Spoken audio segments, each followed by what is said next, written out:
Good morning, students. Let's begin the fifth segment of the chapter, the peculiarities of industrial growth. In this particular segment, we will discuss how the Britishers were dealing in India and what was the condition of the industries in India. Peculiarities means like uniqueness or अनूठापन जिसको हम हिंदी में कहेंगे. So European managing agencies which dominating industrial production in India were interested in certain kind of product.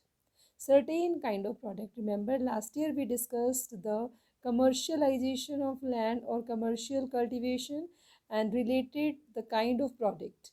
So they established tea, coffee plantation and acquiring land at cheap rates from the colonial government.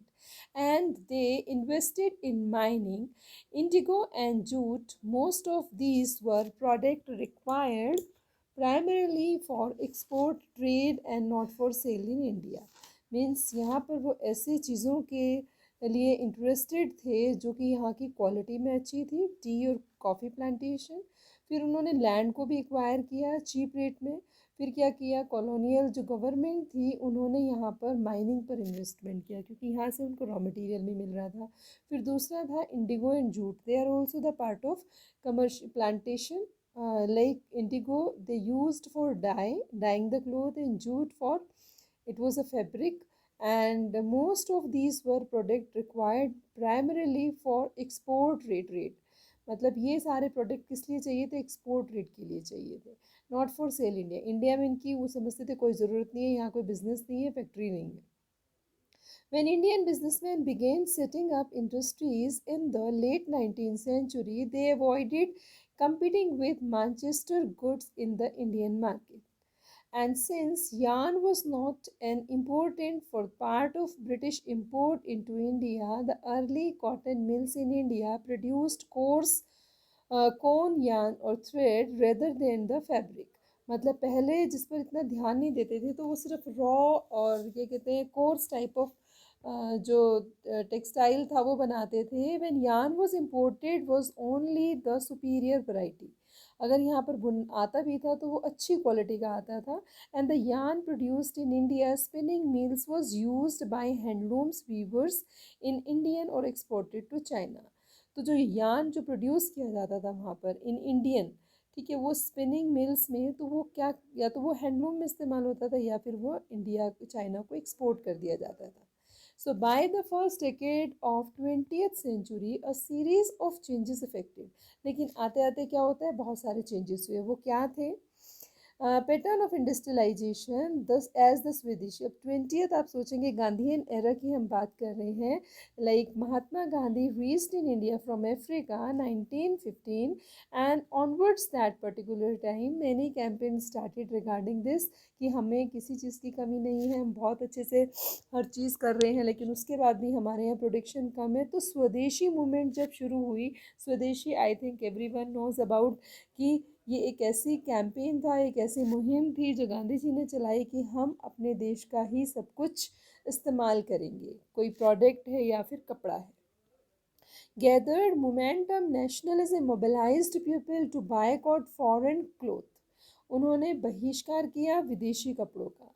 Indian ने industrial groups organise themselves to protect their collective interest. अब यहाँ पर industrial जो थे वो अपने मतलब they were organising themselves to protect their collective interest, मतलब उन अपना भी हित चाह रहे थे. Pursuing pressuring the government to increase the tariff. Tariff होता है एक तरीके से customise duty, protection and grant other concession.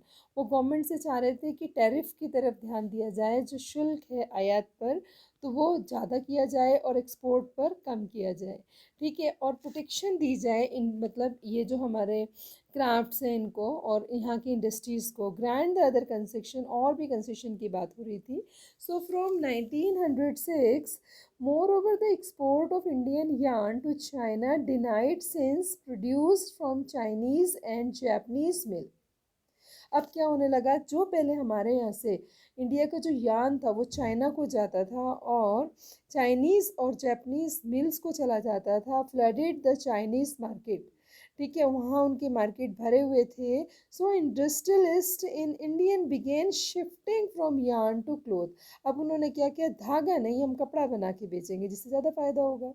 And cotton piece good production in India double between 1900 to 1912। तो यहाँ से यहाँ तक ये चीज़ें डबल हुई, मतलब प्रोडक्शन बढ़ा, एक्सपोर्ट बढ़ा। Yet till the First World War, industrial growth was slow and the war created dramatically new situation. ये हमें पता है, आई टोल्ड लास्ट टाइम कि वर्ल्ड वॉर होने से बहुत फ़ायदे हुए, अवर इंडस्ट्रीज गॉट बूस्ट। तो यहाँ पर क्या होता है, अभी बिल्कुल ड्रामेटिकली एक सिचुएशन बन गई। क्या? With British mill busy with the war production to meet the need of the army, Manchester imports into India decline. अब ये बहुत इंपॉर्टेंट लाइन है कि मैनचेस्टर का जो इम्पोर्ट था वो घट गया, ठीक है, वो कम हुआ। And as the war prolong, अब इस वॉर का तो हम जानते ही हैं क्योंकि ये वॉर था शायद 1 साल में 2 साल में ख़त्म हो जाए, फिर उसके बाद आपने एडोल्फ हिटलर को भी पढ़ा है, लेकिन ये बहुत लंबा खिंच गया, respected 4 years। Indian factories were called upon supply to war needs. अब इंडियन फैक्ट्रीज कॉल्ड अपॉन का मतलब उनको परमिशन मिल गई कि आप ये काम शुरू करो, फैक्ट्रियाँ शुरू कर दो, आपने जितनी भी लगाई है। सो like they start making in those factory jute bags, cloth for army uniforms, tents, leather boots, horses and mule saddle। ठीक है, सैडल आप समझते ही हैं, जो घोड़े की पीठ पे रखी होती है, वो भी इंडस्ट्रीज में ही बनती है। As a host of other items, और भी बहुत सारी चीज़ें इंडियन फैक्ट्री में बनने लगी। From the factory were set up and old ones ran multiple, नई तो चली चली, पुरानी भी मल्टीपल शिफ्ट में काम करने लगी, मतलब दिन रात चौगनी तरक्की होने लगी, सब जगह काम ही काम था। Many new workers were employed and everyone was made to work to longer hours।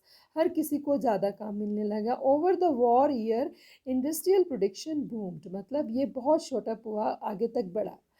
After the war, Manchester could never recapture its old position in the Indian market, unable to modernize and compete with US।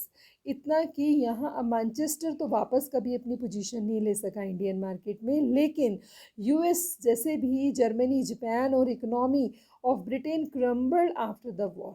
ठीक है, ये जो लोग fight कर रहे थे, इनकी भी इकोनॉमी धराशायी हो गई। एक cotton production collapse and export of cotton cloth from Britain fail dramatically. अब ये भी प्रोडक्शन, मतलब हमारा जो इम्पोर्ट था होता था वो भी ख़त्म हो गया। With in the colonies local industries gradually consolidate their position, submitting and substituting foreign manufacturers and capturing the home market. अब क्या था, with in this colonies, colony के साथ साथ ही लोकल इंडस्ट्री जो थी ग्रेजुअली कंसोलिडेट देयर पोजीशन, कंसोलिडिफिकेशन होता है एक तरीके से, स्टीटेडली मजबूत हो रही थी। एंड सब्सिस्टुएटिंग फॉरनर्स मैन्युफैक्चरिंग, और उनको सब्सिस्टुएट करना, सब्सटीट्यूशन जिसको बोलते हैं कि एक्सचेंज कर दिया मैन्युफैक्चर। अब यहाँ पर ही मैन्युफैक्चरिंग शुरू हो गई, इंडस्ट्रियलाइजेशन बढ़ा and capturing the home market, और पूरे मार्केट में अपनी ग्रिप रखी। तो इस वीडियो को यहीं तक करते हैं, नेक्स्ट वीडियो में डिस्कस करेंगे small scale industries pre dominate. Okay.